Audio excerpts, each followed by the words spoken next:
CH31, this is amazing. I was clash heads again. This is like Chaz Mostert and Cam Water.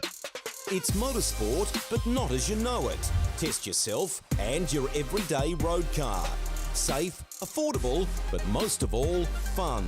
And all you need is your daily driver. Experience the thrill of a sprint day. Race against the clock at a hill climb. Or test your reflexes with an auto test. It takes just 3 simple steps to get started. Get on the start line. Search Motorsport Australia Daily Driver today. Fishies in a row. They're here to make a point and to do Eddie proud. They fan out in the background as they come down to turn 1 for the first time. It all looks pretty good, 2 by 2. We'll stop the camera here. Oh, Eddie would be proud, mate. That was awesome run around turn 1. But contact with the fishies. He's made it through. It doesn't look like Angus has made it, but Thomas Freeman's made it through, and Angus is going to suffer the crowd coming through there to be able to turn his car around. I love riding. It's a real social thing. There's a great bond between riders. Every weekend I look forward to getting out there. It's a freedom like no other. Riding to work is a great way to start the day. Shannons insure all types of road bikes, not just classics. They offer features riders really want. It's why they're one of Australia's leading motorcycle insurance providers. Whatever you ride, whatever you ride, whatever you ride, ride with Shannons. Call 134646 for a quote. And they are off. It was a good start from Dylan De Bono. I think Phil Vella got a great start there in the background as well. You can see already cars going 5, 6 wide as they're trying to find any semblance of space. They come into T1. So far we've got 2, 3 wide as they snake down. There's Michael Conchar that's got around Dylan De Bono. A couple of cars going wide there. Was that a bit of contact in the back? Scott Pocock caught up in that, I think, there, buddy. But it's Michael Cuttajar's got past, so Dylan.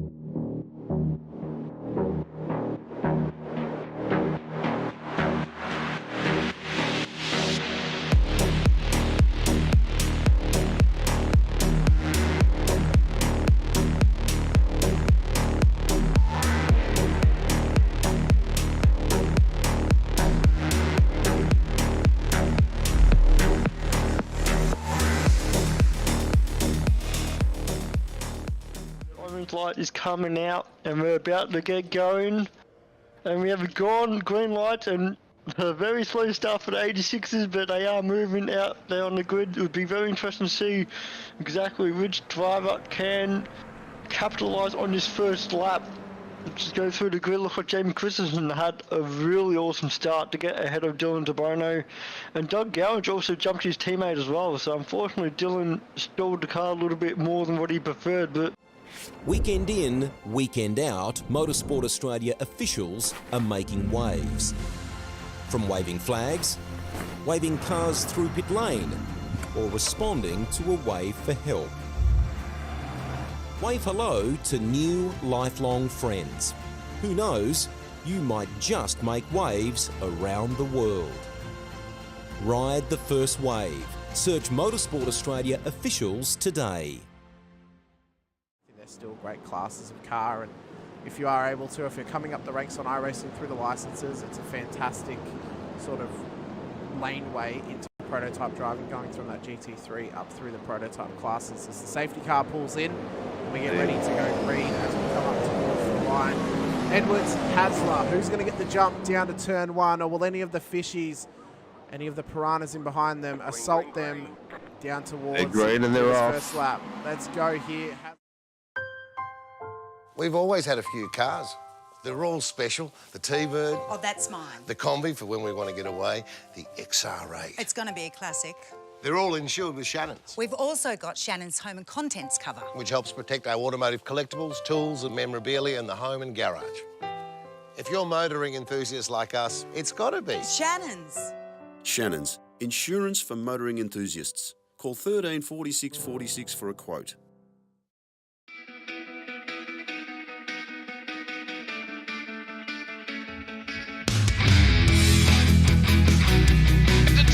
This is amazing. I was clash heads again. This is like Chaz Mostert and Cam Waters. Almost the same situation. Better contact going down the hill. Sam Noble wants to sniff on Dave Coleman now. Sam Noble bottle right now because tell you what, Bruce Tanek and Jamie Dyson just absolutely drove away from us. Hayden trying to go around the outside. This is where he could have just sent it up the inside, but he hasn't committed, which is fair enough. It's very scary out there, ladies and gentlemen. Now let's see if we get a good run. Dodd's just absolutely needs to run it into really nice move. Blake Delaney had to move out of the way.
Good evening, sim racing fans. Welcome to SRWtv.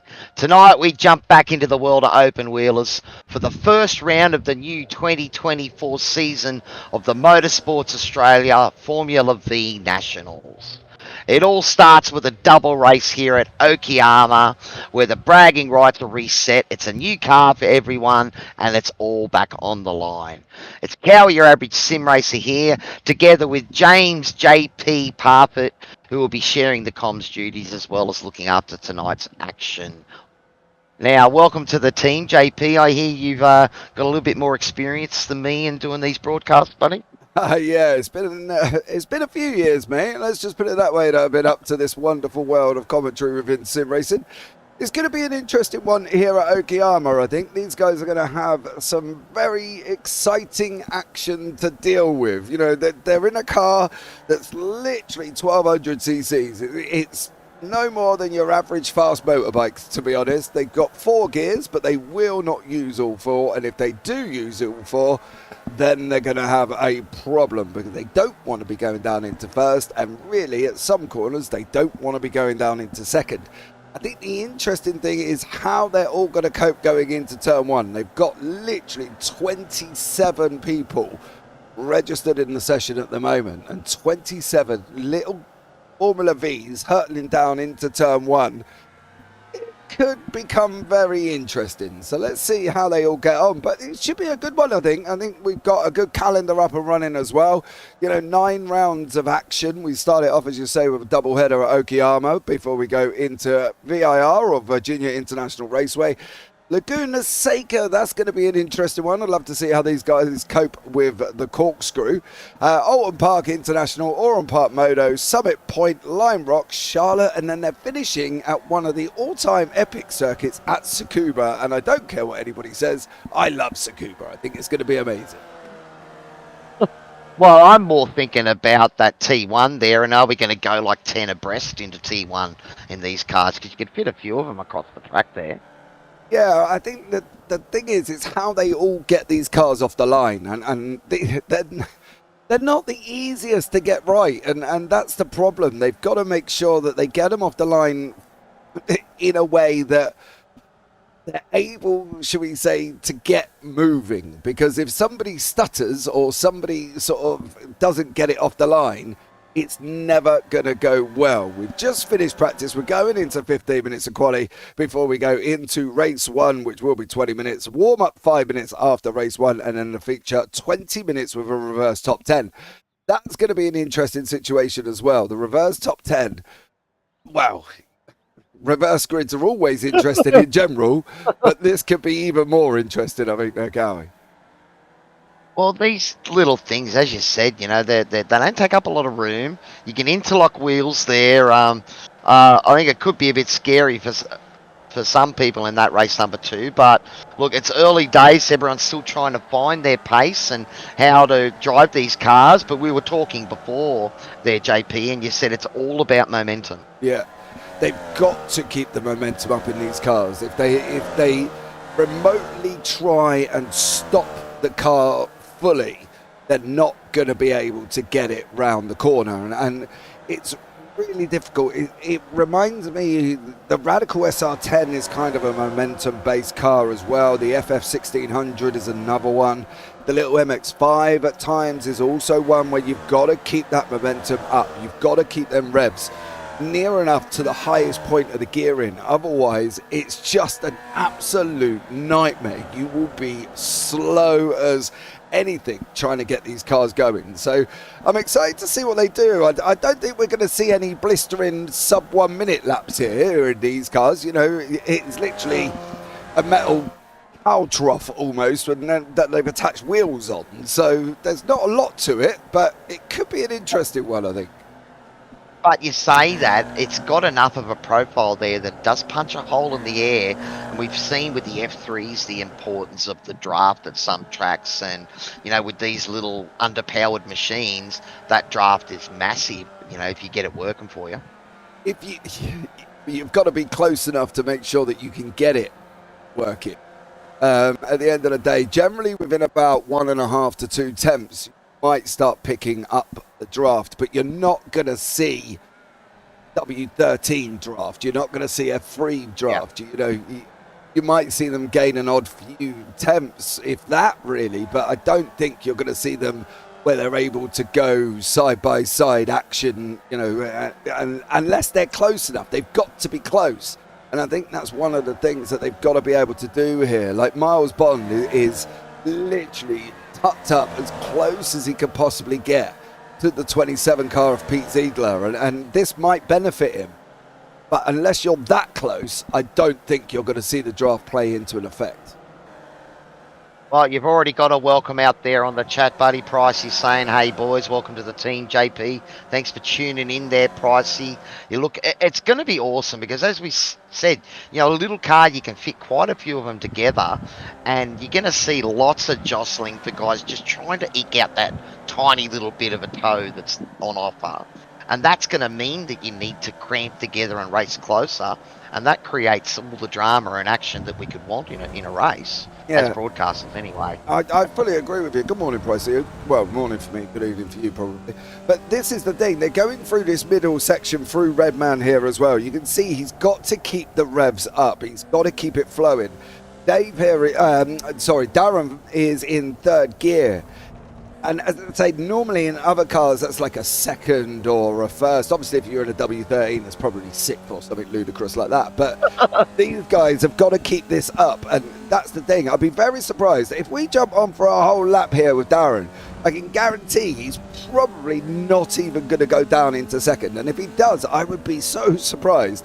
But we'll stay with him for a lap. They are quite long laps, mind you. 151.031 there. Caleb Alex has set the fastest lap. Darren's just gone on to a 150.825. Sam Chapman there on a 150.692. You can see third gear run first corner. Now he's coming into this tricky section of Williams. Now he's again third gear running down through the Moss S's. He's going to come into upward curve on the left-hand side, down here as well, the right-hander. Now on the left there is that dirt line just there that he's going to start little braking at, get it down into third again, and now we've got this long run. This is the one, Cowy, where it could take absolutely ages. You could get up, make a cup of tea, say hello to your grandma, you know, because you're here for absolutely ever going up this long straightaway. And before you come into Hobbs Corner, which is obviously the hairpin at the top, so again, you know, it's going to be a while before these guys, and they're going to feel like they're driving forever, even though it's only 20 minutes. I've found, you know, driving these sort of cars is the sole of your right foot ends up getting score because you keep pressing the accelerator harder and harder, trying to get more out of it. we know that that's not how it works, but your brain tells you a different thing when you're driving it. Yeah, absolutely. They're going to end up with cramp. Or we'll have a chat with one of the drivers and we'll say to him, how are you feeling? And go, I'm absolutely sweating.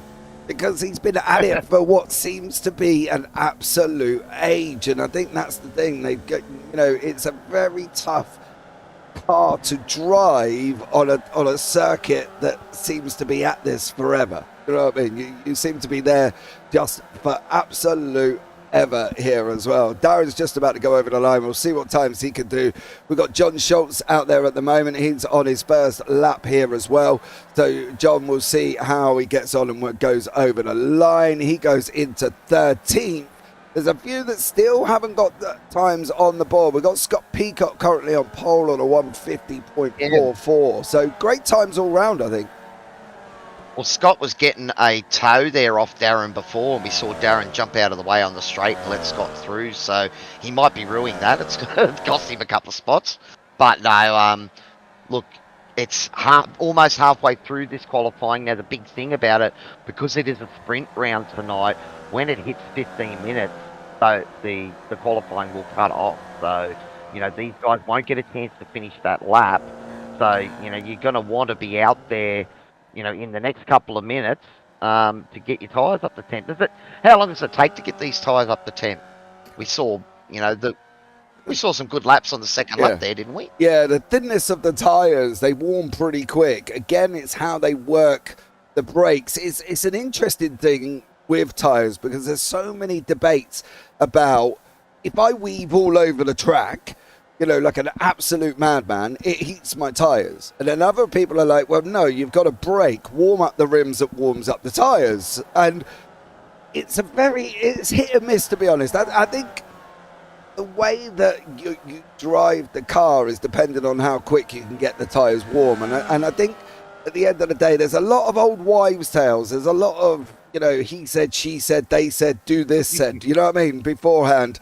And I don't really know, to be honest, mate. I think it's a Kimi Räikkönen situation where everybody weaves and he just stays straight. I think that's it. And I don't know if it makes a big difference weaving all over the track. You know what I mean? I think, if anything, it definitely does not. But that's just my opinion, and I'm sure other people might have an opinion against what I've said. What? iRacers having an opinion? Wow. I know. That, no. Funny that, isn't it? Look, I come from the school of the V8s, and with the tyres for the V8, you basically don't want to get any heat into them. Really, you want to drive it as slow as you can get away with, because you just lose grip the moment you start pushing the tyre. So that's why we ask these sort of questions. But yeah, look at, I suppose there's not a lot of weight in these things, so you probably could throw it around.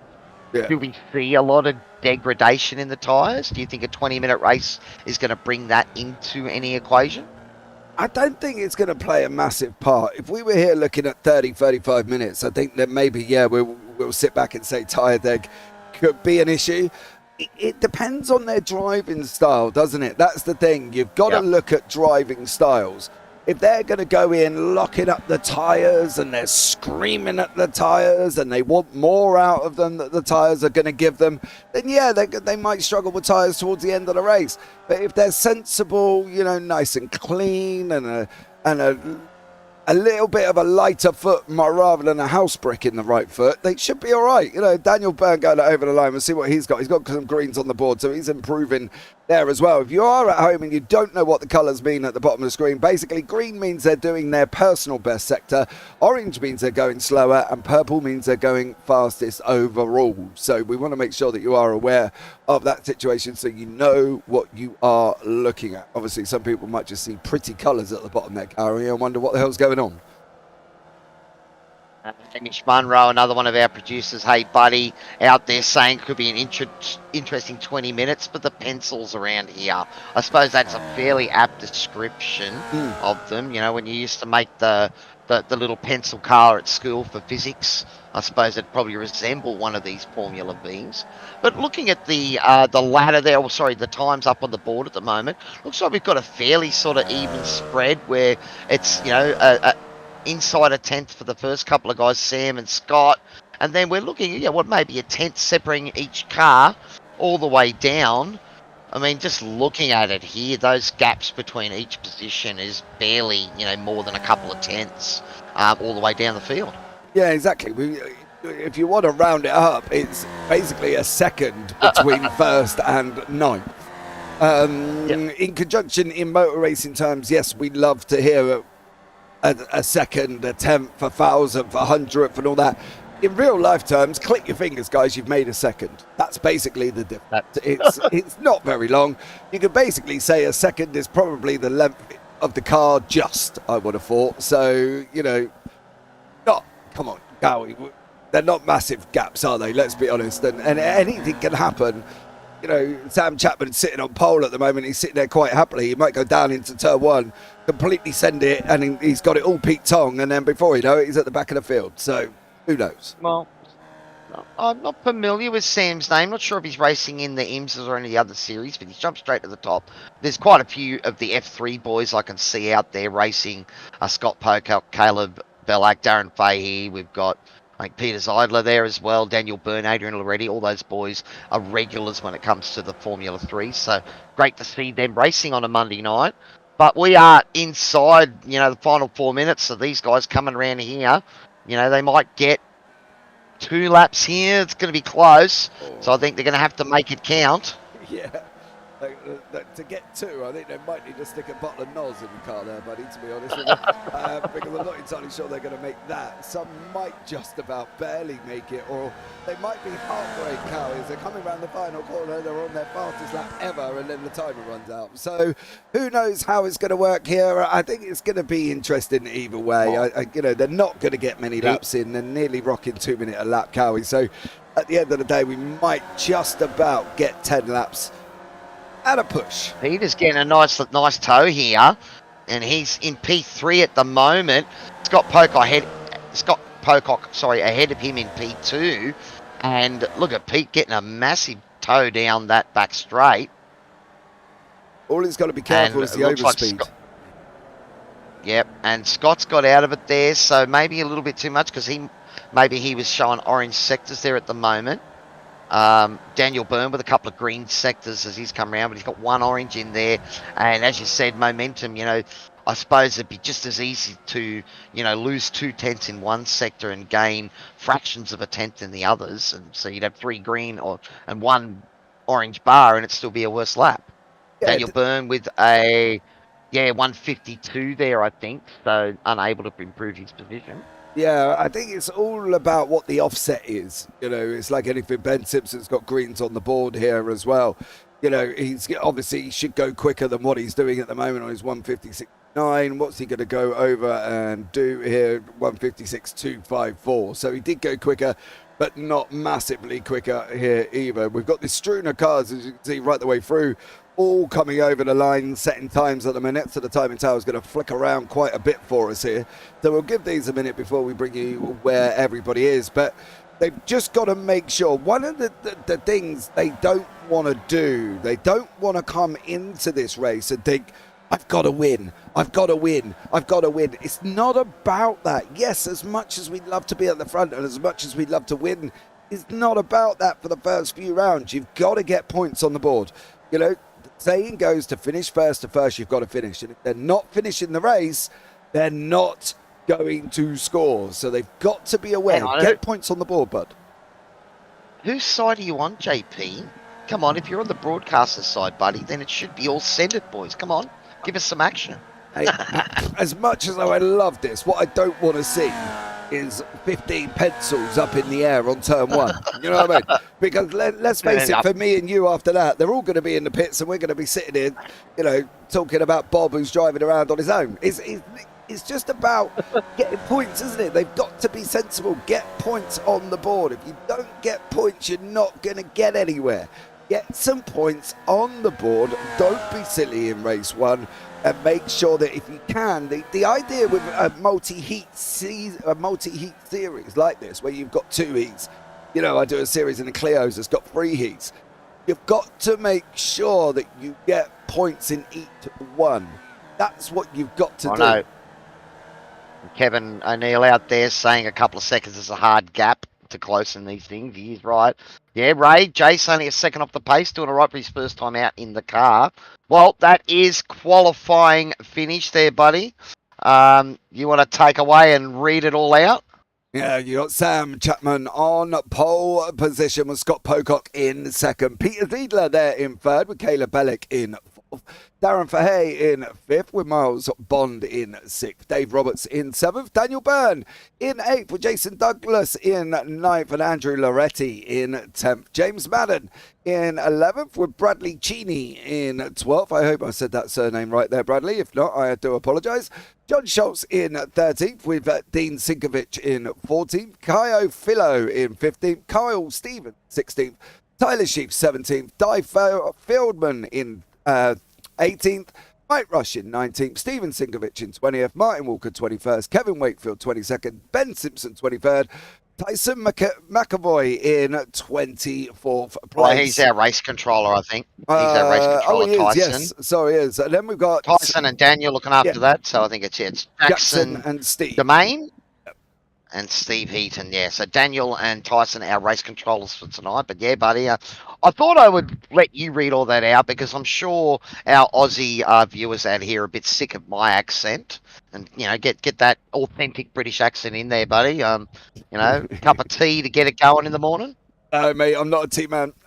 Me and my coffee machine do wonders. I've got a coffee machine in the office, you see. So I have a coffee machine and then I make coffee. Normally sit and chill with that one, but we've got Sam Chapman sat there on pole at the moment. We're just waiting for the last of the gridders. Darren, Adrian, Jason, Tyler, Di, Mike, Kevin, Tyson and Daniel Schultz here. Hopefully we'll be taken to the starting line because if they're not here very shortly, they're not going to get here at all. But let's see how this one pans out here as well. Standing starts will be interesting. There's definitely a technique in the V. Yes, floor it, put it in first, hold your brake, put as many revs as you can, lift your brake and hope for the best. I know. That's basically it used to be, half clutch for the Radical SR8.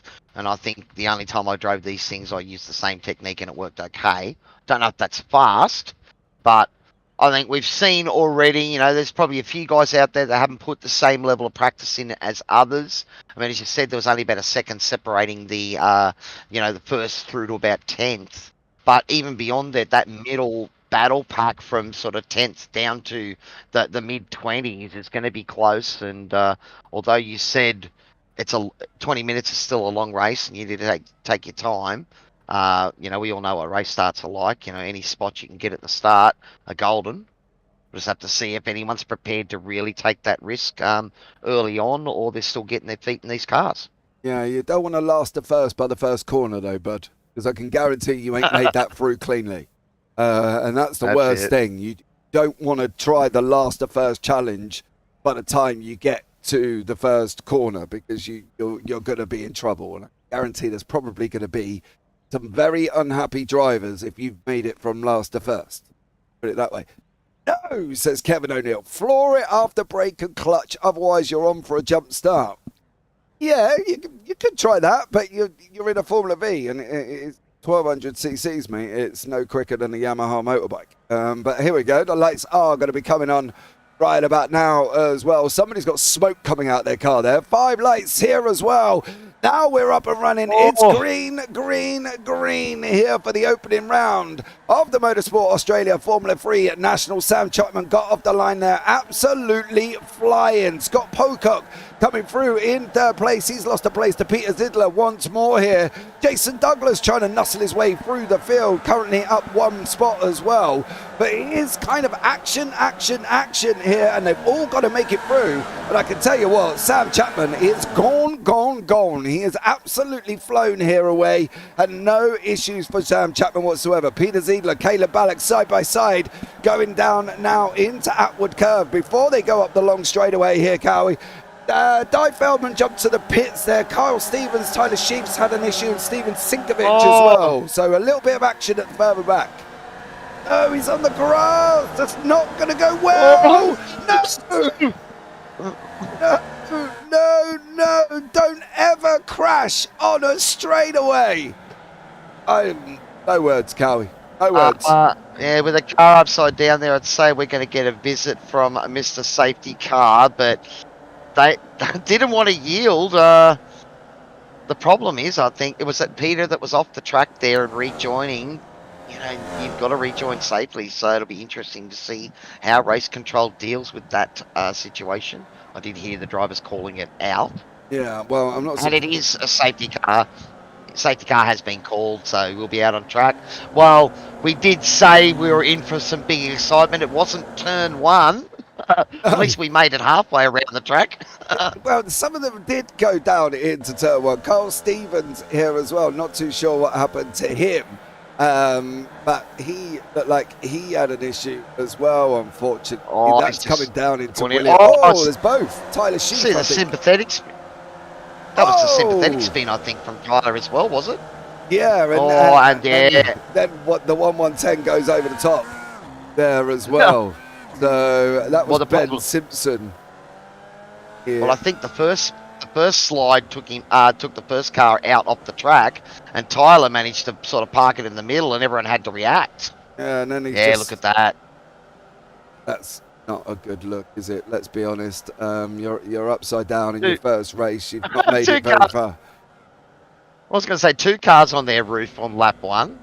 Don't know if we thought we'd see that, but yeah, look, he's got nowhere to go there, and that's. I hope it's not in VR at the moment. That is a lot of seasick going on. Well, I do want to come back here. I've got to check this out because I'm not entirely sure which way round this should have gone. You know, the 25's off the track. Yeah, so he should have backed out, really. But well, you would. I mean, obviously he's trying to sneak up there around the outside there, but yeah, I think you're right. I think the 27 of Peter Zeidler, he's the one that's got the track position, and it's up to is that Miles to yield. So the problem is that you know what he's going to argue, right? He was alongside. Now the question will be for Miles: was he alongside at the moment he went off track? Because as far as I'm concerned with these guys, right, if you're off the side of the circuit, right, so he's alongside before he's just about on there. But he's on the edge of the circuit, so it's that extra bit of tarmac there that gave him the opportunity. Yeah, that's an interesting one, isn't it? Yeah, you can't crash on the straight, no way. And if you have crashed on the straight, then well, I'm sorry, but you've got a problem. You definitely shouldn't have done that. I'm inclined to agree with Kevin in the chat there. I mean, as a driver, one of the rules is that if you are off track, it is your responsibility to join safely. Now, the question is, was that extra bit of tarmac that he was able to use down the middle of the straight there? I mean, if there's no off track for it, is that still considered part of the track? It is outside the line. How many times has the definition change from the line to the curb for track limits? So, mate, lots of headache for race control. Yeah, I don't know on where that one lies. If we try and go a little bit further back, we could be here all day. But look, you can see it here. Tries to use the tarmac on the left-hand side, but but at the end of the day, you're still off the circuit. And as far as I'm concerned, if you're off the circuit, you've got no rights to space. It's your job to get back on. And I think Miles there should have been aware that was alongside. His spotter would have been screaming at him. There's a black smoking car in the middle. Is that them revving it hard? It's revving hard, yeah. Yeah, because they had it off the line, and that's why the line was filled up with smoking cars there as well. You see that black smoke in a V8 supercar, and it generally means the engine's blown, so you make sure you move over to the left, because you're about to run up the back of that car. Yeah, no, when you're revving it like they are, don't forget these are not, anything normal. They've just got a little motorbike engine in the back that they're going to go and try and rev out, the hell out of them. So I think personally, Miles Bond needs to have a look. Could Peter have given him room? Absolutely. Does he have to? No, because you are off the side of the circuit, as far as I'm concerned, which means takes you outside of the limits of the track. So therefore, you have no rights whatsoever there as well. So as far as I'm concerned, Miles Bond, naughty boy. Now I think race control, I think, has indicated is we doing another lap, or is he pulling ahead? No, safety car ending this lap, he said. So once we get down the end of the straight, I wouldn't be surprised to see the safety car pull away from the field. Let's be real, mate. The safety car could go faster than the... I think we saw before someone did a lap in the safety car during the practice, because there was a lap that was about 12 seconds quicker than yeah. these. That's the thing, isn't it? You know. Either someone found some NOS, like you were saying before, or they were driving the safety car. So. Yeah, I don't really think the guys are fast machines. Well, so that's got to make sure that's part of the appeal, though. It's part of the appeal, though. You know, we often say that the slower the car, the better the racing. Yeah, I fully agree. Do you know the interesting thing? I did race in one race the other day, and it was probably my first race for like a year or something, and I jumped in the FF 1600. I had great fun. I literally had great fun. It was so good. You know, obviously I spent most of my time in the booth, so it took a lot of time to away from racing, and just to jump back in the 1600, just throw it around was absolutely incredible, and I had some great fun. Safety cars we are getting back to the start. I will sort of ask you some questions about your rig and equipment there, but we're about to go green here. So this, how many laps is lap 3? So lap 4 about to start. He's holding right to the line. Yeah, being cagey here up front, Sam, as he's holding right to the end. We can see a bit of jostling. There's contact in the rear. Yeah, guys, there's guys going early. They did not read that start. And race control, they're already on the radio. So Sam held them right to the line, and I think there's a few guys there that decided to try and jump early and maybe cause a bit of contact in the back ranks. Yeah, I don't quite get that. You can't go until the lead car does, and Sam Chapman has gone. He's got Caleb Bellick right behind him, as you see Caleb tucked up here as well. Are they all going to make it through the Atwood curve this time? Let's keep an eye on the back of the pack here as well. Peter Ziedler, of course, who was involved in that initial incident. Miles Bond still in the pits. Daniel Short still in the pits as well. Everybody, by the looks of it, has made it through cleanly this time. But Sam Chapman under attack from Caleb Bellick. Is he going to be able to make that move down into the hairpin at the moment here as well? Let's keep an eye on whether or not he can. He pulls out. We've got a 4-car fight here. He's going to go and send it out the inside. Caleb has gone for it. He's gone. He's made it through. Now through into the revolver they go. But Sam Chapman's under attack from Darren as well here, Cowy, with Dave Roberts right behind him. You know, it could be an interesting top 5 here as well. Jace Douglas, Daniel Byrne, Scott Pocock, Adrian Loretti, all in the hunt here. Lots of these guys race together in the F3s. Oh no, who's that? Darren. Is that Darren Fahey? He's had a moment there, whether that's self-inflicted or a little tap, we won't know.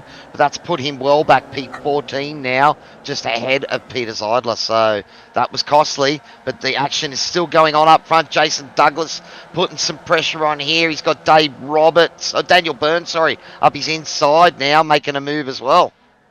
Oh. Yeah, action there as well at the moment. Yeah, there's a lot of people that didn't make it through. Carl Stevens has done an incident. He's just in the back of the picture there as well, going round. But you've got Jason Douglas, you've got Dan Byrne, you've got Roberts in there all again as they're coming round turn 1. Now aptly named first corner, which is great for us here once more.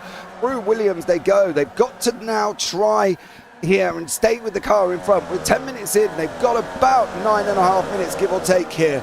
Not many people have made it through on this one. Carl Stevens has been off track. Kevin Wakefield, Jackson Domain, Darren Fahey, Martin Walker have all been involved in a little bit of ta-ta-ta on the opening lap. And there's some that didn't even get away on the green flag here as well. Unfortunately, Charles Finlow has been off the side of the circuit right on that start procedure. So there's a lot that's gone on so far. Jackson Domain with a black flag for an incident just comes through from race control. So that's going to hurt his. Oh no! No. So it's contact between Byrne. I think that was and Loretti. Loretti, yeah. I think Loretti either just misses his braking point, does, and then just runs him over. Oh no. Now they're hooked together, front and back, and... Oh.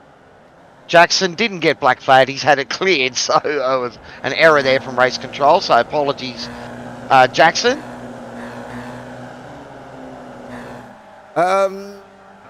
Mr. Loretti may need to look at himself a little bit on that one there, buddy. I've got a funny feeling as well. Completely missing your braking point and then completely running the car over in front. Never a good look here, but we're on board with Cheney at the moment. He's got Schultz right in front of him. Ziedler's coming back through the field as well. He's just at the back end of your picture, but Caleb Bellick trying to get away from Chapman. Cheney here as well, side by side currently at the moment with the 178 of Schultz. He's trying to go up the inside. He's got to wait and wait and wait and wait and see if Schultz will let him through. Didn't let him through this time either. So a lot of action going on here, Cowy, already in the opening 6 laps, and we've still got 8 minutes on the clock. And another race with a reverse top 10 as well, just to spice it up even further. You were talking about Loretti and, who was it? That was Loretti and Daniel Byrne and Scott Pocock. And Daniel Burns, yeah, sorry, Daniel Byrne. So those guys, you know, have been teammates in the past, so it'll be interesting to see if they were chatting in the same chat. Look at the movement here. Yeah, Chapman's just taken over from Bellick there as well. Cheney's still with Schultz. He's not making that move at the moment. That's pretty much your top 10 stationary. We've got Ziedler trying to make his way through. Bellick's not giving Chapman a minute to breathe. He's literally not giving him a minute. He's trying to hustle him and muscle him as much as he absolutely can here. And he's just kind of... The problem is he can get past, but he can't get away. So therefore, he's got to try and just stay with him and maybe pick a place as he goes into the last five minutes here to see if he can make a space away. But Caleb Bellick with Sam Chapman, with Jason Douglas, Dave Roberts, Jason Madden, Scott Pocock, John Schultz and Bradley Cheney are your top 8 at the moment.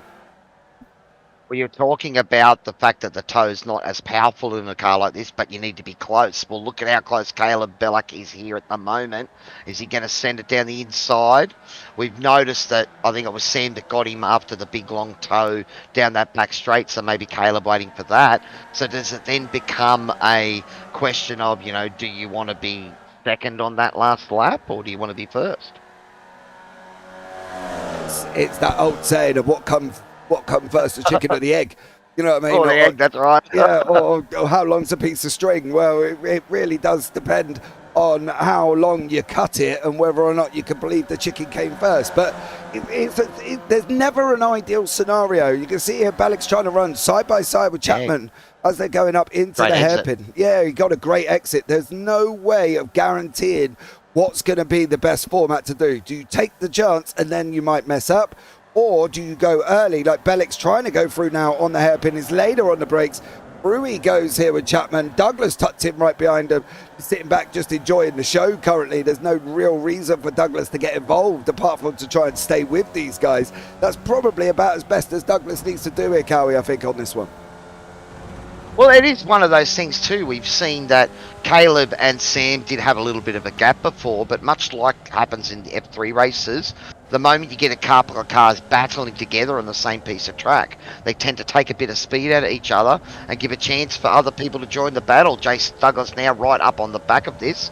I'm sure Dad would be happy out there watching the action. Great to have you along, Ray.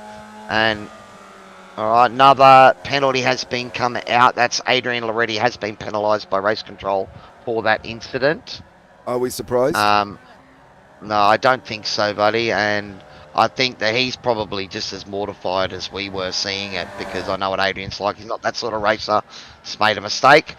It happens. It is racing. But he's definitely one of those guys that, you know, everyone loves racing with because he's generally clean. But new car, new conditions, trying to get the hang of these things. How do you race together? Who pushes? How do you push? Where do you brake? All of these are new questions for these guys. I don't know how many of them out there would have a huge amount of experience driving the Formula Vs. So still trying to find their feet, and it's round one. Yeah, it definitely is. We've got a 4-car fight. We've got Chapman and Bellick here battling away. They've changed positions a couple of times going around the outward there. That is a baton marker. That is the number 84 car of Di Feldman, who is in the mix. Is Douglas going to go and send this free wide? We've got a block on at the moment as well. Chapman tried to block Douglas. We are going free wide. Douglas has backed out, said no, just generally no. I'm not getting involved in that one. Ah, he spun him! Oh, no! No! Oh, that could well hand this to Caleb Belloc, because that may be a little snap on the wrist from race control for Jason, but look, I don't think there's any intent there. Just racing so close and hard, and it just looked like he just got a little poor exit. Oh, Chapman. The tip of the pencil touched the rubber at the end, unfortunately. For Douglas there. I'm not quite sure really what race control could do about that one. That was very, very close, and that would be very, very hard there as well. In an ideal scenario, though, if you look at it, Cowy, you've got the pencil tip, right? And we know that's the front end of the car. The front end of the car should technically slide under the back end, so that was very unlucky from Douglas there, as we've got Jason Madden, John Schultz battling away down the start-finish line, coming into turn one. He's pulled out on the left-hand side there. Has Madden, is he going to be able to make it through on Schultz this time? Schultz is going to give him loads of room. Madden, the door is wide open, son. You've just got to go in and rob him in that position. Oh, we've got Bradley Cheney off the back of the circuit as well. You can see in the pit livery machine. Yeah, lots of action going on here at the moment, and we've still got 2 minutes left. Well, I think it's one of the things that these guys have now done a few laps. They're starting to find their feet in the car, starting to work out where they can push. Nice move there from Jason Madden going up the inside of John Schultz. Schultz carrying some good speed around the outside, though, so we'll see if he can keep the momentum up. But Jason Madden just blocking the inside there to stop any move underneath. Yeah, he's trying to. The thing is, Schultz has moved all the way to the right-hand side now. So Madden's got this wide door wide open. You can see Ziedler in the background. He's making a move currently over Sinkovic as well. So there's a lot of still people progressing here as well. Don't forget, Ziedler was at the front, right? He was running at the top end. He's down 5 places. He was in third. He had a great run until him and Miles Bond had a nice little discussion with each other on a straight, which... never like to see people crashing on a straight, because it just doesn't really work out how it probably should have done, which should have been Miles backing off because you were off track. But yeah, going to be the last lap here. One thing that will help Pete, though, is he's P8 at the moment, and there's a reverse top 10 coming up. Caleb Belloc here, this will probably be the last lap of the race. Can we see it? Barney's waving the flag. There he is. So 1 lap to go here for Caleb Belloc. He's got a commanding 6-second lead over Dave Roberts. Sam Chapman and Dave battling hard there. Seems right on the back of him. Scott Pocock is a further 3.5 seconds back there. So that's going to be a bit hard for him to make up. And unfortunately, Jace Douglas serving a drive-through penalty for that contact. Yeah, he got a drive-through. I'm not one to argue, I think, with race control at times, because, you know, sometimes I end up having to put myself in Stewart's office. That's what I've said. But at the end of the day, that was very, very close. You know, maybe, I don't know. Was it warranting a drive-through? Let me know in the YouTube chat as well. I'm not entirely sure for me that may have warranted that, Cowy. It looked a little bit harsh. Oh, look, it's possible, but we do have the rules in the rule book there. So I thought Sam got a little bit loose on exit, and that's what compromised his exit speed, and that's why Jason went up the back. But, you know, I got penalised for a similar incident last week, you know, with a car got checked in front. So, you know, unfortunately, you know, when it comes down to it, it's generally, okay, who made contact? Were they in control of the car? You know, could they have avoided it? And they're the questions that race control will ask and look at for each of these, you know, situations. So they've made their decision. That's what happens. But no, look, Ray, I don't think it's going to be all doom and gloom for Jace, because I think at the moment he's sitting in P9. So I will put him on the front row for race number 2.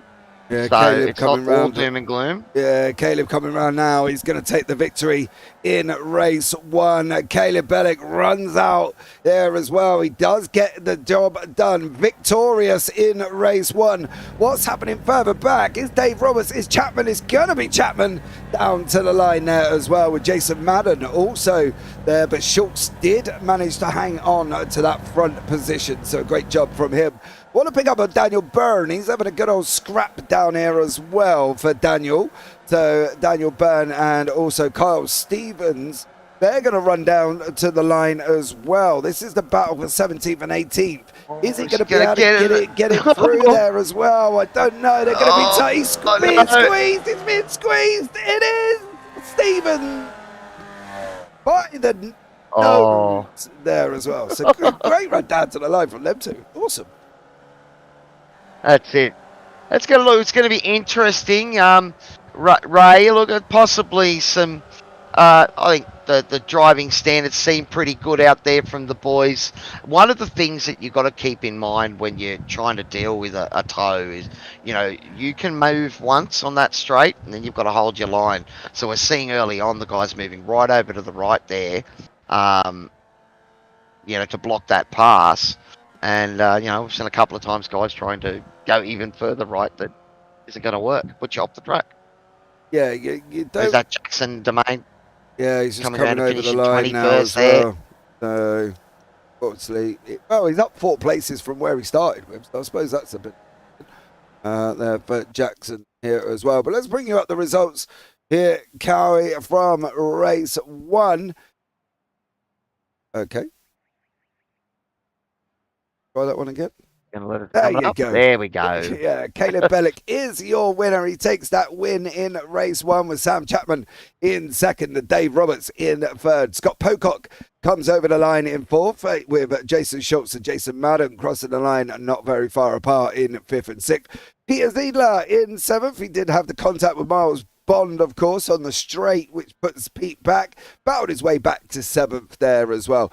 Dean Sinkovich in 8th with Jason Douglas in 9th. Bradley Cheney in 10th with Mike Rush down in 11th. Tyler Sheaf in 12th. Darren Fahey in 13th with Kevin Wakefield in 14th. Charles Fillo in 15th. Stephen Sinkovich in 16th. Carl Stevens 17th. Daniel Byrne 18th. And Martin Walker down in 19th place. Then on from that, Adrian Loretti down in 20th with Jackson Domain in 21st, Di Fieldman 22nd, and Stephen Heaton in 23rd. Then you've got Ben Simpson, Dan Schultz, Miles Bond, and Tyson McAvoy there are your last ones on the results. So into a 5-minute warm-up now, guys, as well. So we will have a little bit of time to waffle on. Welcome in everybody who has joined us in YouTube chat. Don't forget, like, subscribe, turn on the bells, and do all that other fancy free jazz that you can do with YouTube there as well. Fritzy, good to hear you called it an Aussie League, JB. Thank you very much for that one. And Ray and Pricey are having their own little conversation with Ray saying, I think it's safer in go-karts than tossing with these things. Wow. No respect when passing. Come on, Ray. It's just opening round there, buddy. Light it up. You can do it at the end of the day, I'm sure. It's a tough environment with these Formula Vs. It's one of those things too, Ray. I mean, sometimes race control is damned if they do, damned if they don't. And, sometimes you've just got to wield that stick to set the tone.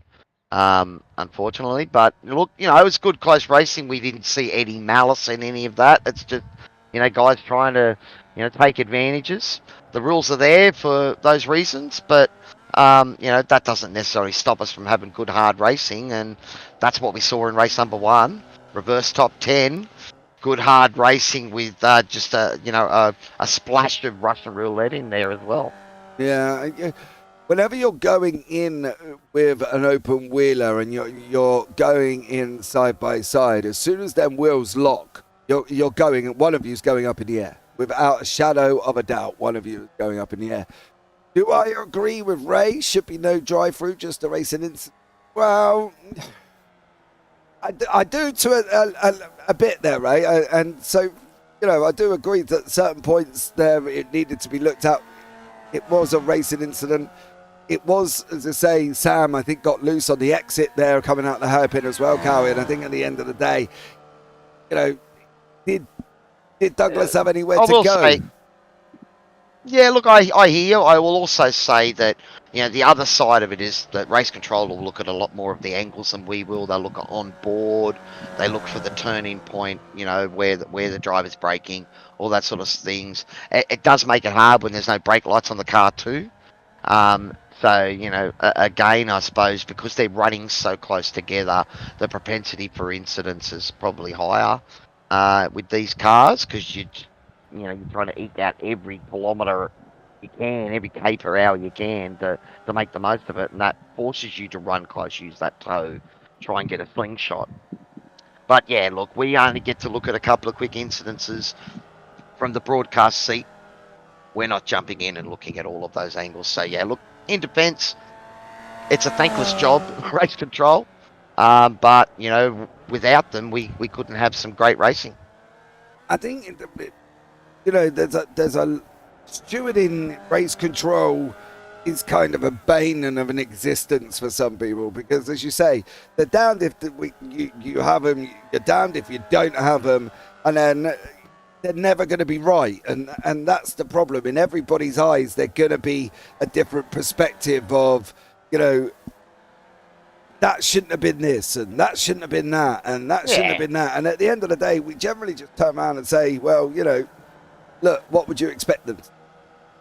Well, if it can decide the 2022 Formula One Championship, then I'm sure that it can ruffle up feathers in a racing league on iRacing. So, it's one of those things. You try to get it right, but it's not as easy as it sounds. And anyone that thinks it is, well, I'm sure there's probably spots available for race controllers in leagues out there, so you can have a go yourself.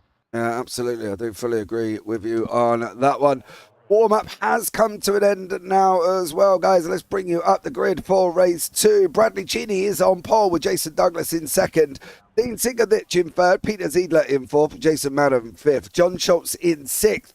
Scott Pocock and Dave Roberts share row 4 with Sam Chapman and Caleb Bellick on row 5. And then we've got Mike Rush and Tyler Sheaf there as well. Darren Fahey, excuse me, and Kevin Wakefield, Ty Philo, Stephen Sinkovich, Carl Stevens and Daniel Burns, Martin Walker and Adrian Loretti round out the top 20. Jackson Domain, Di Philman, Steve Heaton there as well. Then we've got Ben Simpson and Miles Bond, the last man on the grid. So, yeah, let's get race 2 up and running, see how this one turns out. Bradley Cheney on pole, though. Cowy, how's it going to get on with that, do you reckon?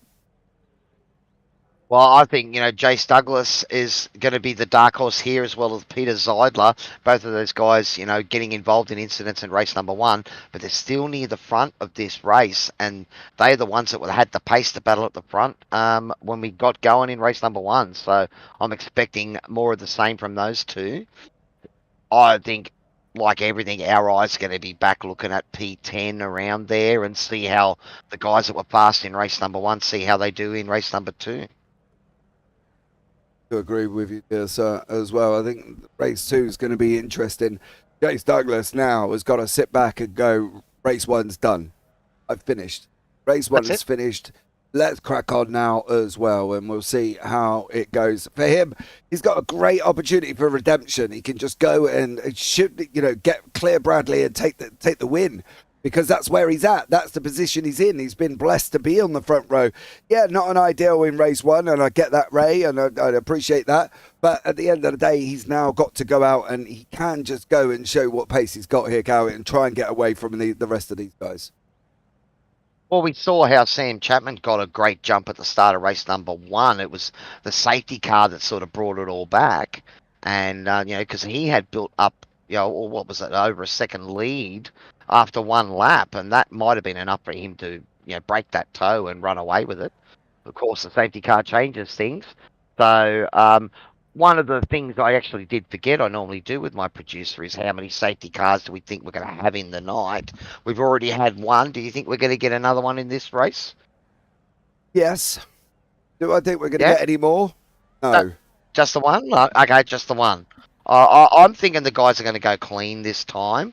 They've so I can't really claim that I've got the call right because we didn't make that decision before the first safety car coming out, but that's how it goes. All right, we are getting ready for race number 2 here for the Motorsports Australia Formula V Nationals. This is the official series of Motorsports Australia. The lights are coming on.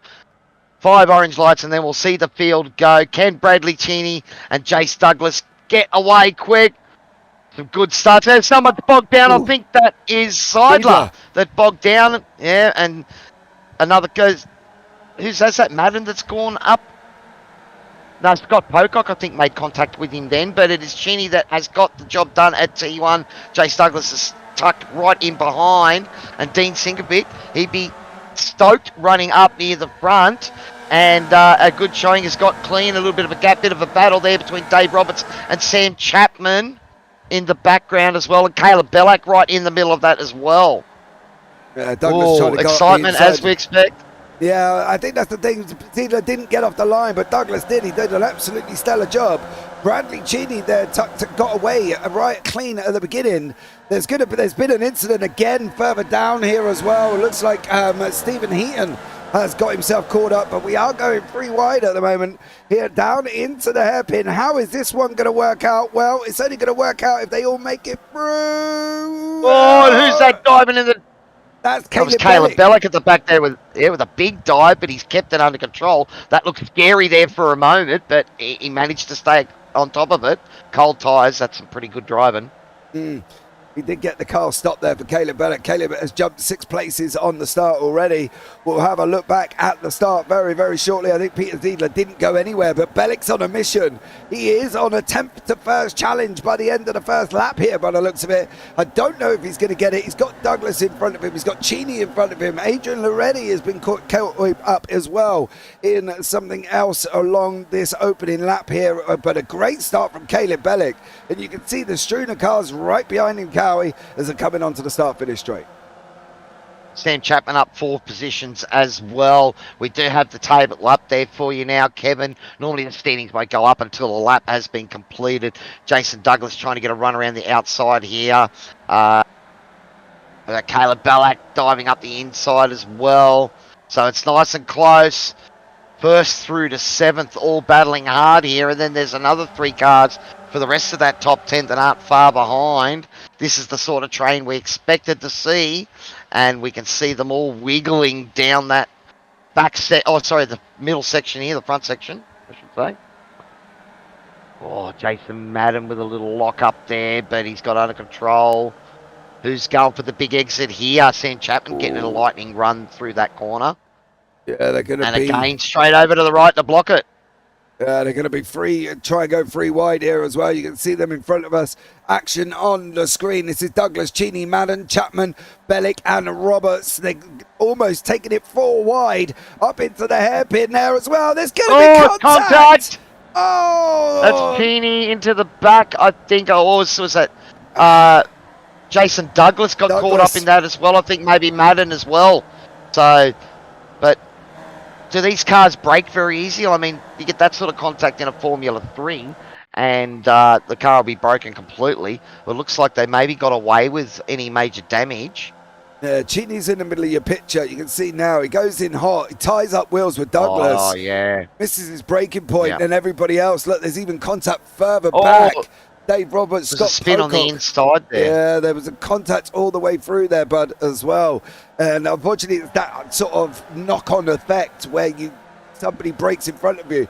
But look who's up front by the end of lap 2. Caleb Bellack has taken the lead by the end of lap 2. This is the man that started in 10th, let's not forget. So there as well, there was action right the way from the very beginning of the green flag. We can take a quick look back at that one now as well, and it started with Ziedler. Ziedler didn't go anywhere, and it just seemed to he didn't move. Everybody else comes running in, and he just didn't go anywhere. You know, I don't know if he's moving because he's taken a knock on there.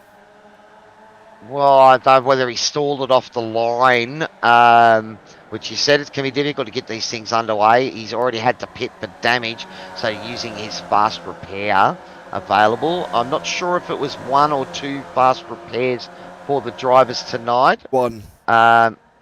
1, okay. So yeah, so at least he had it available to use. at the moment is that Jace Douglas going up. That's Tyler Sheep. That was up in front. It was Caleb Bellick and Sam Chapman, I think, that was side by side up front there. Tyler Sheep and Jace Douglas now. Tyler be loving this running up in the front pack there as well. Does our commentating for the 86ers on a Thursday night. And that's the one thing, JP, you'll have to try and find an SRW league to join, because most of us like racing here as well. That way we can, hang shit on each other and talk about performances. Yeah, that's... You said you are a busy man and lots of broadcasts. Yeah, it's all just time, unfortunately, for me, mate, as well. Like, you said earlier on, let's talk about your rig. Well, my rig is my desk with a wheel strapped to it, so that's about as much as it goes there. Caleb Bellick with Chapman side by side as they're coming over the line. Bellick's going to have that inside line going into turn one. You can see Douglas and Sheep there. Douglas at the back, weaving around like an absolute trooper. Let's hope he's not making absolutely loads of moves there as well, because he don't want to get in trouble there. But Tyler Sheep battling away with him. Darren Fahey making his way back through with Bradley Cheney and Jason Madden. So they're all fighting it out all at the same time. Steve Sinkovich, it looks like he's had a problem. Daniel Byrne, Mike Rush, Jackson Domain have all had issues over in lap 2. But it is Sam Chapman, Caleb Bellick fighting it out. 14 minutes on the clock. Let's see what happens there. Dean Sinkovich definitely winning the Sinkovich wars. Those two boys, big part of SRW and everything that comes out of there, and he'd be loving the fact he's battling up at the front and the W is in sight. There he is. Yeah, but Sam Chapman. Chapman's trying to go up the inside of Bellick. Sinkovich, I don't know if he's going to have the pace to be able to get past Douglas. There's no disrespect there either. I think Douglas has got quick. The problem that could be happening in Douglas's car at the moment is that red mist ball to a red flag. He's been involved in some incidents. Got penalised in race 1. He had an incident there from Cheney that was no fault of his own either. So I'm hoping Douglas isn't in there absolutely screaming. It looks like Schultz and Wakefield have gone off on that run down from Revolver into Piper as well. They've just gone bright red on the track map, and it's just flashed up that they have had some form of little ta-ta-ta there as well. But Caleb Bellick, Sam Chapman, Dean Sinkovich, Jace Douglas, if he can get away from Tyler Sheep, might be able to close down on Sinkovich here as well. But at the moment, it's Chapman and Bellick still fighting out. I think Chapman's been given a black flag by race control there. Also, Bradley Cheney also being black flagged. So from leading the field away at the start of the race, it's all gone pear-shaped for Bradley, unfortunately. But I mean, as we said, it's racing close. We're not parting any malice from these drivers. Everyone's just trying to drive hard. And Ray with the comment of it's hard to fly like an eagle when you're surrounded by glass. Might have seen that on a work wall in my dad's office many years ago. But it's close battles here up front. Yeah, we should get Ray on track here. See if Ray can come and join us. But now it's Sam Chapman. He's going to be looking up the inside, going into the hairpin here as well. Dean Sinkovich just sat back watching at the moment. He doesn't want to get himself involved because he doesn't want to jeopardise his own race. They're going to go in side by side. Now Chapman takes the lead. Is Bellick going to send it back up the inside? Coming down now. In through Revolver. He's not this time. What about Piper? He's going to have that inside line. Chapman's got to give him room, but that's going to put Chapman right out onto the curb here as well. Cowy, he's got to make sure he can get it through. Going into Redmond, Chapman does manage to hold on, but Bellick was trying there. Well, Sinkovic had a great run as well, and he thought better of making that a three-way battle. Still plenty of time in this race, so I don't blame him there. We're just coming on to about 9 minutes gone, and there is Chapman coming in to serve his drive-through. So that will put him back in the pack. And Caleb Bellick and Dean Sinkovic, well, it's a two-horse battle now, though. Look at that, Jace Douglas is starting to close up. The gap is about 1.5 seconds now, and there is a train of cars behind him. So these two here, Caleb Bellick and Dean Sinkovic, they keep battling. Well, they might have a few more people joining the fight. So is it time for these two just to knuckle down and put in good laps, help each other out, keep that field gap? Or do you even think that is that a equation that's even on the radar for these guys?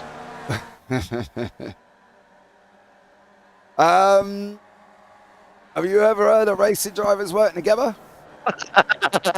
Well, occasionally, but generally, that only matters. I suppose in NASCAR and that where you've got the drafting and you sort of have to work together, otherwise you get left behind. But yeah, you're right. I think road races are a completely different breed, aren't they? No, definitely are. Tyler Sheep here trying to make it past Darren. Going to have the inside line going into the hairpin. Can Tyler be later on the brakes? Darren's on the brakes. You saw the nose dip down of these little V's here as well. Hard on the brakes. You see them literally plummet to the floor on the brakes. So, but he gone Tyler. There he is. As he comes back through once more. Scott Pocock having a nice little battle with Miles Bond, of course, who caught himself up in some first, lap drama in race 1. Now, there has been some incidents here as well. Bradley Cheney and Martin Walker have had their own little caught up. Stephen Sinkovich, Dan Byrne and Charles Filo also look like they've come into some form of ta-ta-ta together. Yeah. So, all in all, nice. Filo's got a black flag as well. Yeah, little battles going through here once more as Jackson Domain is just lost a place to Peter Ziedler there further down the order. So Jackson Domain down in 16th with Peter Ziedler there as well. Don't do that. He's recovering with that lap 2 pit to repair his car. I think Darren Fahey also, look at that. That's another. I know it's Sheepy coming back at him, but he's currently up 9 positions. So Darren unfortunately got caught in that incident in the first race, but he's recovering well. Was outside the top 10, so he didn't get that reverse top 10 to work for him, but up 9 spots now and pushing hard. Yeah, he's trying to come back through the field, which is never an easy task, because once you start getting closer to the front, you start getting the faster guys, and I think that's the thing. You can only make places if you're exceptionally quicker than the guys in front. The problem is he's got Douglas, he's got Sinkovich, he's got Belek, and they're all quick. Belek didn't take the victory in race 1 for no reason, you know what I mean, at the end of the day. But Tyler Sheaf here is also trying to go around the outside. They can't fight too much. Madden's not too far back here. Sheaf's hard on the brakes there. It looks like Fahey almost went in too deep, and Sheaf was going to try the undercut on him coming out of the hairpin. Didn't make it work this time here either. So unfortunately for Tyler, he's got to sit back and try and go again. Jason Madden's coming, and he's coming quite quickly here, Cowy, as well. 151.78 set the fastest lap of for himself during this one, with Tyler Sheaf there as well. I think that was maybe an interesting look at a couple of different techniques as well for how dealing with the corner there, the hairpin at the end of the straight. Because I think you saw Tyler, go in hard and brake hard, whereas I think Darren sort of brake a bit lighter and held that momentum through the corner that we talked about before. And I think that's how he was able to hang on to the position. You see a great run here from Jason Madden. He's going to get a double toe here. Is it going to be enough for him to send it up the inside? I don't think so. But with the battle in front of him, this is where he's going 3-0. Tyler holds the door open for him and runs wide. And look, he gets that spot without having to work at it too hard. That's a smart racing moment there.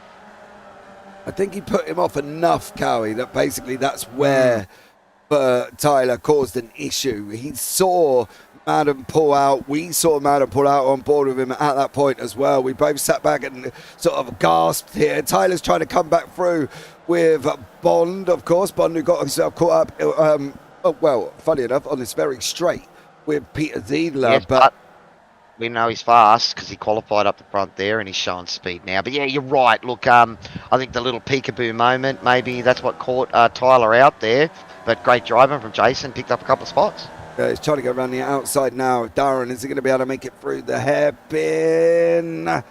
Not this time, but they are closing in on Douglas ever so slightly.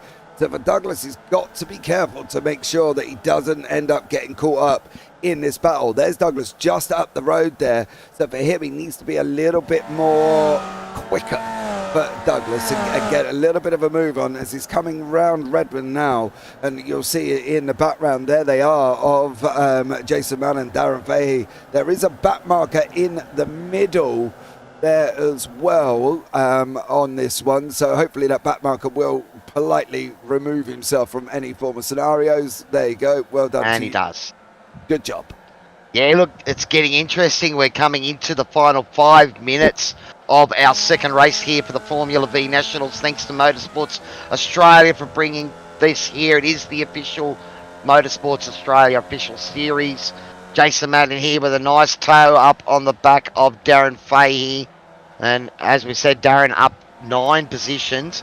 Miles Bond up 20 positions in P6 as well. So definitely got pace in this car. Unfortunately, I don't think he came out of the pits after that incident with Zeidler on race 1. So started right at the back and now running 6th from 26th on the grid. That's a pretty awesome run. There it is for Miles Bond there. A stellar job for him. Coming up this back straight now. This is where we're expecting Madden to gain a little bit of time. Coming 3 tenths. He's going down slowly here as well. 2 tenths at the moment. Is he going to be able to get it down? One now it kicks in. 1.713. Is he going to be able to take the outside line? If he's not, he's got to set him up. What's happening with Tyler Sheepy? He's trying to go around Miles Bond. Didn't make it through either. So a lot of action still taking place here in this front 7 once more as they're battling it out. Coming round near enough. They've only got about 3.5 minutes, so they're going to have a lap, maybe one more, depending on when Caleb Bellick crosses over the line on how many laps they're going to have. But Peter Ziegler's having a nice little battle with Wakefield. He's just gone past him there as well. So action still developing throughout the field here. And this is a great sort of look at the racing here, because we can see a couple of different lines. We can see the defensive line that Darren's sort of trying to run, and Miles sort of using up all of the track, trying to get those over-unders set up. Here he's got a nice run here. Will he go to the inside? Or, like, okay, so Darren's moved to the inside to defend already. Will Jason just try and sweep this around the outside? Because if he can stay around the outside of T1, he's got the, you know, the inside for the next section. But Fahey running deep. Showing, I think Fahey probably, he seems to understand the car and that momentum through the mid-corner, but we're seeing from Jason maybe different techniques and tactics to try and get a pass done. Jason, if you can, you know, run a bit deeper and block pass, you know, then you might be able to hold up your opponent on that exit. But then again, the Formula V's not very wide. No, the thing is, he's got to, you can see where Madden's intent is. His intent coming out of Atwood was to defend, and he'd done that, and he's taken that line. He's given Jason, it's almost like teasing, he's giving him the carrot, but they're never really feeding the donkey. He just leaves the door open a little bit and says to Jason, well, what are you going to do? I've given you enough for maybe your 2 wheels here. If you want to go and chance it, that's completely up to you, but enjoy that from race control. So for Fahey, he's just kind of teasing Darren. He's putting his car where Darren's got to think, is he going to give me the room? Is he not going to give me the room? Is he going to definitely give me the room? I don't really know. And Darren's doing a stellar job there. He's just making Jason overthink what he has got to do. And for Jason, it's never a good position to be in, Cowy. You want to make sure that you don't overthink what you're doing. If you're going to send it, send it. All right, let's keep an eye out for our flag waver, Mr. Barney. Is he got that out waving a white? We are inside the last 2 minutes of this race. So it'll be interesting to see if Caleb made it over. I can't see a white flag being... It's on the right-hand side there. There he is. Yep, there he is. So this is the final lap. Caleb Bellack with a 4.4 second lead over Jason Douglas. He's got a half second lead over Dean Sinkovich, so maybe a play for second there as we get to the end. I know Dean did have P2 locked down there, so Jason's the one that's made the move. And we've missed that. But this is an awesome battle that we were on board there. Yep, Jason Madden trying. Is he going to get up the inside this time of Darren Fahey?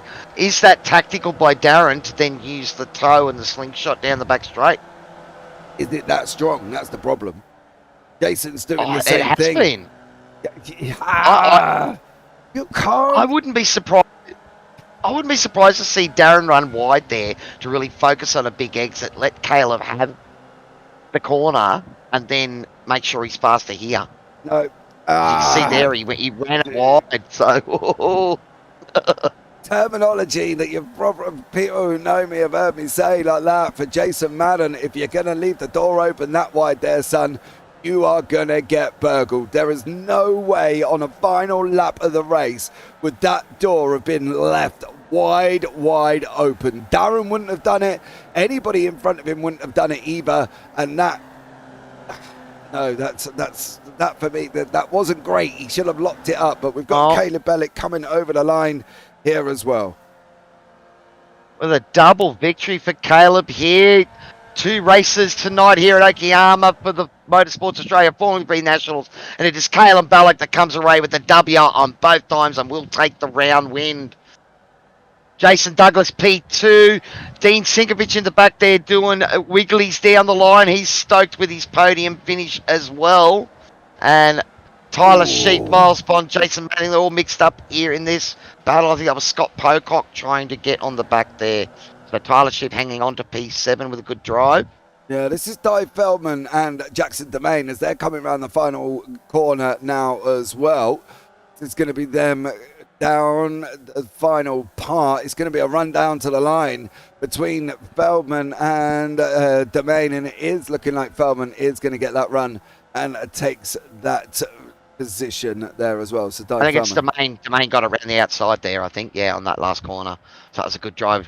Diane was just a bit on the inside and carrying a little bit less. Oh no, you're right. No, it was I know I wear glasses, Cowy, but blimey. I mean, I saw the table flip twice, so that's what threw me. Well. Hey, it's a good job I don't wear milk bottles. Out already. As well as we wait for the last Martin Walker, Bradley Cheney going to come over the line, but that was an action-packed end to the evening there. Some great racing in race 1 and great racing in race 2, and Caleb Bellick all the way through there, bud, from 10th to 1st. Probably assisted by people going off. I think, but also that was pace, and we saw that both him and Sam were right up the front, only a lap or 2 in, so, got a good run, good start.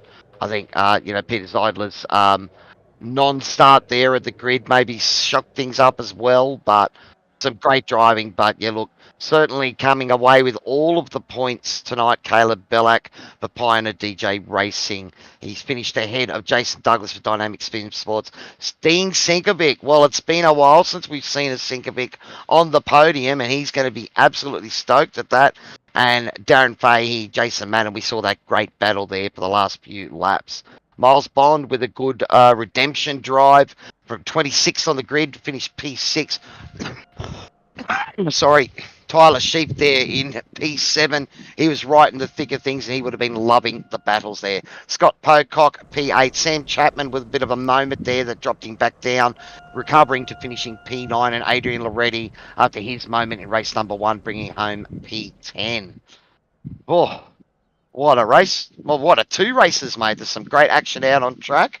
Awesome for the first call with you. Hope I didn't overstep the mark too much there. But no, it was good fun tonight. Yeah, it definitely was. And I think if that's going to be the way the racing's going to be, I'd like to point out, I've got to admit this because he's forgotten here as well. Cowy, you were right. We did not have a safety car in. So well done for you. So I can't claim it because you normally got to decide that before the night starts. Because that one, I was only half right because we missed the first race. Shh, don't put yourself down, sir. Who heard it? No one. Nobody was here. It was just me and you while we were doing it. So don't you worry. No proof out there. That's right. Yeah, that's exactly. right. No one's going to watch this. As the court says, if you can't prove it, you're not guilty. So there we go. Right, we're going to see. I don't know if anybody's coming in for a bit of a chin wag. Yeah, I think I heard race control there telling the podium to jump in the green room. We've got Jace Douglas in there at the moment, Caleb jumping in. So hopefully we get Dean as well. And we can drag him in first. He's in the lounge. Yeah. So we might just drag him down, eh? Yeah, grab Caleb and we'll have a chat with him as well. No, I'm gonna grab Dean. I'm gonna grab Dean because he's hanging up in the lounge, and I don't know if he should be up there. Should be dragging him down here. I'll drag him into the green room so he knows what's happened to him. That probably Right. would be a good start, I think. Yeah, and now then we'll drag him down in here. Well, it has been a while since we've spoken to a Sinkovich on the podium. Dean, great drive there, race number 2, buddy. You kept out of trouble when it's happened all around you. It was. It was like, I think I just played it right, and I knew there was going to be some stacks here and there, and kept it clean. And I was just lucky enough to be there at the right place. Had a shocking start though. That's the only thing I did do. But good race. Now we saw that you're battling hard there with Jace at the end, and you just got that slingshot on you down the straight, and you couldn't hold him off. Listen, I wasn't fighting. I wasn't Okay. fighting with his. He was in the room with me, and I just said to him, "Take it," because I was worried about Darren behind me catching. And I said, "At least I can stay behind you in at 1 second mark." And he was pulling me along, which helped me a little bit. So yeah, I wasn't fast whether it was second or third. So target was the podium. Yeah. Which and Dean, we've got, worked, we've got JP on board for his first broadcast for SRW. JP, anything you'd like to say to the winner of the Sinkovic Award tonight? Yeah, he did. He did it there as well. Some family bragging rights. Dean, did you ever think you were going to get a podium? Did you come in with expectations tonight? No, my target is every week top 10. Top 10. I look at the top 10. I try to get into the top 10.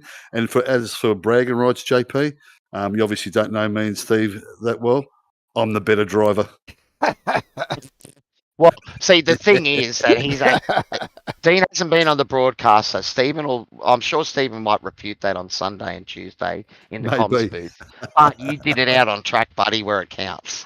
Yeah, true. I've been pushing for one for a while, actually, a podium. I've been just short of them for a while, and finally got one, so I'm wrapped. Well, the question is, do you have the list of all the sponsors there ready to go? Because P3, that means you get a chance to read them all out and thank all the people that, enable you to come out and have some fun with us. Cowy, who enables us to come out is all those drivers on the track. So well done to whatever it was. What was it, 25 on there? 26, I think, out there tonight, buddy. 26. Well done, 27 drivers. Well done for them for joining SRW. It's a new Formula V's, something different that we haven't done for what we have done for probably the first year, maybe. But it's something different for us again. Motorsports Australia, thank them. Warren and Brown, Grim as well. So, I know I've missed a few because I can't remember. I don't have the list, but it's all about having fun. That's what we're all about at SRW.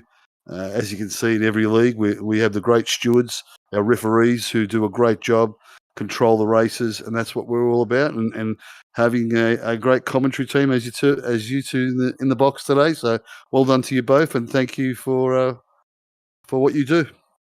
Well done there, Dean Sinkovich for Team SRW with a podium. Stoked and all the bragging rights to him. Okay, JP. So I think we've got Jace in there, and we've also got Sam Chapman in. Do you want to maybe bring both those guys in as the P2s from the two different races? If you think talking to two people at the same time is viable, Cowy, you go for your life there, sir. Okay, well, let's bring Sam in first, and we might have a quick chat to Sam as Sam Chapman comes into the broadcast booth here, buddy. Didn't quite go right for you in race number 2 there, buddy, but you were right in the heat of the battle at the front. What do you think of the pace out there tonight? Yeah, pace wasn't bad. Caleb was pretty quick out there, and then the rest, there was a few others as well. It was I guess unfortunate that second race there. I sort of swept across and on the race start, not realising there was a car on that outside as well. You just couldn't see it. It's the negative of a single monitor. So is that the thing with these cars? We saw that the toe was, it was still we didn't think it'd be super effective, but it was still making a big difference, and everyone sort of running over the right there, trying to narrow the entry into the hairpin at the end of the back straight. But you would seem to be able to sort of put your car in the right spot there and make the most of it. Toe is everything in these. Like if you lose that toe, you're losing 5/10, maybe even a second a lap in some cases. Like it's a lot, and you can really get up alongside people with that. But as well with this track, it's quite a sort of tricky back and forward one. So you sort of would have seen a lot of moves get done tonight still. But as far as tracks go for the V's, it's probably still one of the tougher ones to actually get something done.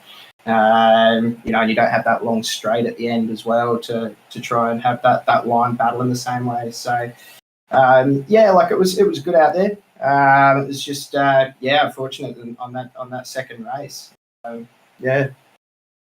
Now we've got JP here with me in the booth. JP, I'll throw to you for a quick question. We will move on as quick as we can because we've still got a couple of guys to talk to. But what did you think of Sam's effort tonight? Yeah, great job, Sam. Second in the first race. What's the aspirations for the season? Oh, mate, well, it's hopefully to get another championship in it. So that's obviously the goal. We'll see what everyone else has to say about that. Probably not a great start for race 2 on that particular goal, but in general, it's not too bad. Awesome stuff. That's it from me, buddy. All right, well, Thanks, you're mate. still right in the thick of it, Sam. It's only early days yet, and you have shown some pace early on.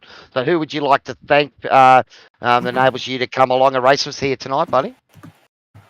That's a good question. I didn't actually have my sponsor list ready, so if you want to just fill some time for a bit. But anyway, while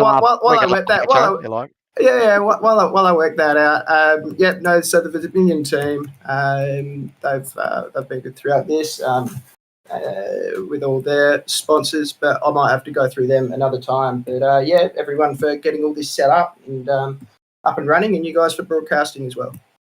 Awesome, Sam. Well, with your pace, I'm sure we'll be chatting to you again, buddy. So make sure you got that list ready to go. But congratulations on at least your race number 1 result. Race number 2 not quite going your way, but with your pace, I'm sure we'll see you back in amongst it.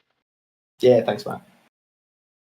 All right, let's bring in our P2 from race number 2 here. Jason Douglas was right in the thick of it in race number 1 as well until that unfortunate incident, buddy. But how'd you find your first night racing these Formula Vs? Yeah, they were all right. Better than last night in the supercars, but yeah, it's a well, I better was gonna say, yeah, how's your right foot? Because I know when I drive these things, I'm trying to push the accelerator through the bottom of my rig. Is it much the same for yourself, trying to get that more pace out of it, pressing it as hard as you can? No, not really. Just press it, and then hopefully it turns and comes out the corner. Okay, well, how was it? We know that the key to this car is all about momentum. So did you have to make many changes to your driving style to keep that momentum and those revs up? Oh, there's a lot of steering inputs that are different compared to the supercar. You sort of can't really use the setup in the rear of the car to turn the car, so you've actually got to point it yourself. Yeah, you got to point it yourself and throttle inputs too, which is difficult as well. So yeah. Well, also JP, I'll throw it back over to you. JP, our new broadcaster here, absolutely put on an awesome show tonight. What do you got any big questions for Jason yourself? I have, Jace. I've got to ask you there, buddy. What did you think of the penalty in race 1? Penalty in race 1. Well, I basically didn't even know I touched him. That's how weird it was. And yeah, I looked up, and next minute I got a penalty, and I was like, oh well, finish P9, start P2, even better, and then got taken out on the second lap. I was going to say that it did look like a little bit of a silver lining because it put you on that front row for race number 2. There was a bit happening behind you, but that was the key. Just try and get a clear run and run at the front. Yeah. And then we saw what was a five or six car action there that you were right in the middle of it too. Oh yeah, that was just ridiculous. At some points, going 3 wide, and you're trying to figure out stuff. which is Well, difficult. that's what we're here for with these Formula Vs. It's all about racing close together. Well, Jace, P2 in race number 2 tonight, P9 in race number 1. So good haul of points there to start off the round. Who do you want to thank for, letting you race with us tonight, buddy? So my team, Dynamic Sim Sports, so Warm Paints, Hobbs, Boring and Trenching, Dead Heat, Deadhead, which is a clothing brand, Lutu Driver Performance, and Mum and Dad for the rig, and Dad's watching tonight as well. He's cheering me on a fair bit. Yeah, he's been pretty vocal in the chat out there. It's awesome to have family support. But Jace, well done. Bad luck about last night's race, buddy. But it was good racing against you, and I'm sure that we'll get to talk to you again here in the Vs, and I'll look forward to racing you out there on track in the V8s as well. So well done, mate. Yeah, thanks, Cowy, and thanks, JP. Rose, buddy. All right, let's bring down our double race winner here tonight, Caleb Bellack. Well, if one man showed like he has done a bit of practice in these Formula Vs here tonight, it would be you, Caleb. Is that the truth, or are you just naturally quick in these things, mate? Oh, I mean, I've driven this car all of my time on iRacing. I've loved it. Did 15 races in a week, won 15, and then it's like I'm retiring it there. This is really the main car I love to drive. Yeah, well, I'm it certainly showed up there. You had some good pace, and in race number 2, P10 to P1. Was some hair-raising moments carving your way through the field there, or did the seas part? Oh, well, it was a bit of both. I mean, it was a bit scary going into turn 1. I was already up into P6 after all of the incidents.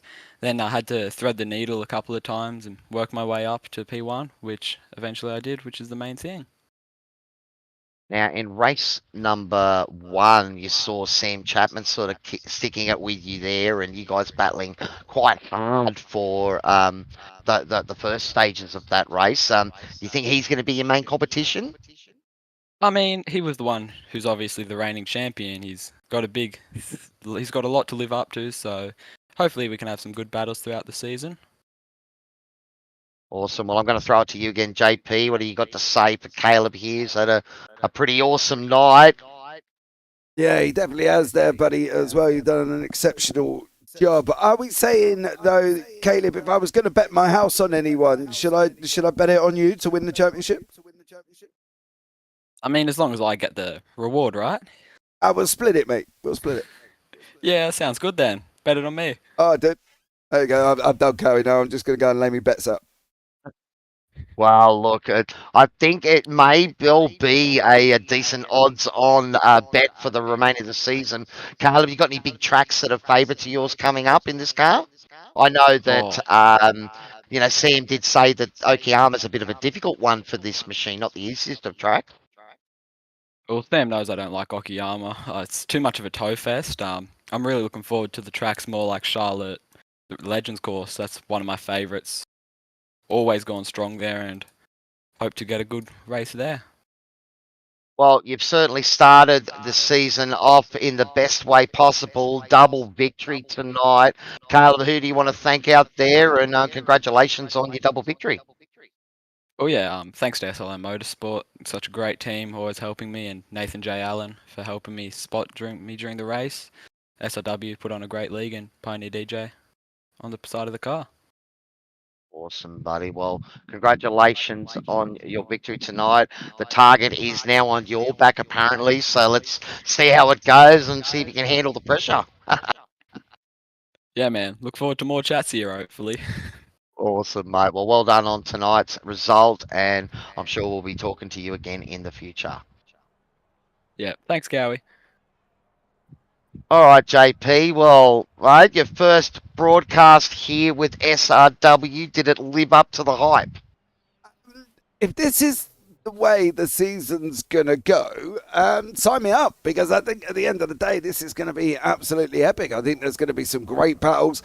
I think even though in hindsight we saw Caleb win both races, I still feel that there was a lot of people involved that could give him a fight. And I think at the end of the day, there's still an opportunity for more winners, which will bring us a great championship. And I think we've got a lot to look forward to. Yeah, well, Caleb did say he felt like he sort of, got the 3 or 4 positions handed to him there right at the start. So, I think you're right. We saw different names up inside that top 10 in both of the races. So that tells me that the pace across the field is pretty good. You're always going to have those couple of guys that shine right from the word go. But, I think the scary thing is both Sam and Caleb saying that this is not one of their favourite tracks. And they were both pretty quick out of here tonight. Yeah, I think everybody in the pit lane will be like, okay, well, good luck to us. I'm going to go and practice for the next round. That's what I would do, personally, to be honest. I'd get out there quick. But I think overall, we've had a great night of racing, Cowan. I think one that we can definitely look forward to for the next round, of course, which is going to be VIR. Oh, that's another great track. The tree is gone. I was disappointed that iRacing updated and removed the tree, but I suppose it's gone in real life now there as well. So I like the nostalgia for those old corners. But as far as tonight's race goes, that will bring us to the end of the coverage of the Motorsports Australia Formula V Nationals here on Sim Racing World TV. Of course, don't forget to hit the like button and follow us out there on all of our socials so you don't miss out on any of the action. On behalf of our broadcast and management team, I would like to thank you guys for all coming on and watching. This is Cowy Average Sim Racer. That is JP with some awesome shots for tonight, mate. Awesome doing the call with you. I look forward to more calls moving ahead and the action next week at VIR. Yeah, it should be definitely a good one there as well. So really looking forward to this one, Cowy. And so am I. Well, guys, that will bring us to the end. Thanks very much for watching. Good night, and we will see you all next time on SRWtv.